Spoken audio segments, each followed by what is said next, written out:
65% de l'énergie consommée par l'hôpital général de référence de Panzi proviendront des installations photovoltaïques, dont 24 kW sont déjà installés pour cette première phase de construction et seront suivis de 45 kW autres en septembre 2021. H.R. Ngabo, ingénieur responsable de l'hôpital général de référence de Panzi, précise ici les raisons de ce choix. Vous savez que les équipements biomédicaux tombent souvent en panne à cause des interruptions électriques. Donc, l'électricité qu'on nous fournit actuellement dans la République, elle n'est pas de bonne qualité. Et avec l'énergie solaire, on a au moins une stabilité. Et nos équipements, ça va de pair. Pour qu'il y ait une bonne production dans l'équipement, il faut que les courants soient stables. Et avec les solaires ici, nous avons la stabilité électrique. Donc, non seulement que l'utilisateur est content, mais nos équipements aussi sont contents. Ceci est un appui en capacitation de médecins sans vacances, une organisation de droit belge, comme l'affirme Romain Moukoupi. Au Sud Kivu, nous sommes dans 7 hôpitaux partenaires. Intervenir dans l'hôpital du prix Nobel, c'est d'abord dans le cadre de la capacitation en termes de maintenance biomédicale, qui est le premier volet et le point de départ. Et quand on parle de maintenance, ça ne se limite pas seulement à la réparation ou à l'entretien des appareils, mais aussi de la qualité des sources d'énergie. Et c'est dans ce volet-là que nous sommes venus faire ce petit pas vers l'hôpital de Panzi en appui en énergie photovoltaïque. Un médecin sans équipement dans notre siècle, il ne vaut même pas un médecin.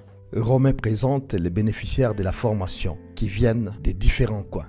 Les amis qui sont bénéficiaires de ce projet en formation de maintenance, ils viennent de 17 hôpitaux. L'idée, c'est d'étendre ce projet sur les 34 zones de santé de la province Sud Kivu et même dans l'étendue de la République démocratique du Congo. Le cadre d'exécution est expliqué ici par Eric Verreken. C'est un cadre, un partenariat de médecins sans vacances avec le bailleur de fonds qui est la province de Brabant-Flamand. Et là, c'est ensemble qu'on a réussi avec l'hôpital de Panzi, quels ont vraiment le besoin. Et on a un projet qui a déjà plusieurs années qui s'appelle Djenga Marifa. Et avec ce projet, alors, on regarde dans l'hôpital ce qu'on peut faire. Ça peut être l'équipement de biomédical, ça peut être l'entretien préventif, ça peut être l'entretien curatif. Mais ça qu'on fait aussi, c'est maintenant se mettre une installation de panneaux solaires pour résoudre en fait le problème d'énergie. Ça, c'est une installation alors qui peut aller jusqu'aux 25 ans sans problème.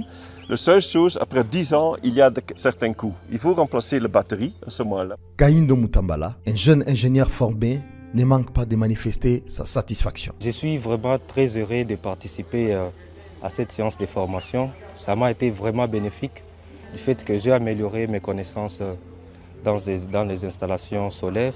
Je suis trop content vraiment. Je me sens vraiment très bien parce que l'installation qu'on vient de réaliser ici à l'hôpital de Panzi sera bénéfique ici à l'hôpital, pas seulement à l'hôpital, mais pour nous aussi dans notre vie professionnelle.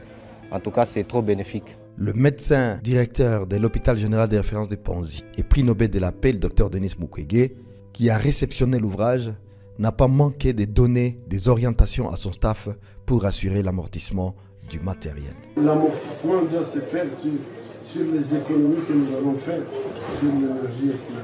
Pour l'instant, la deuxième phase est attendue sous le label Djenga Marifa.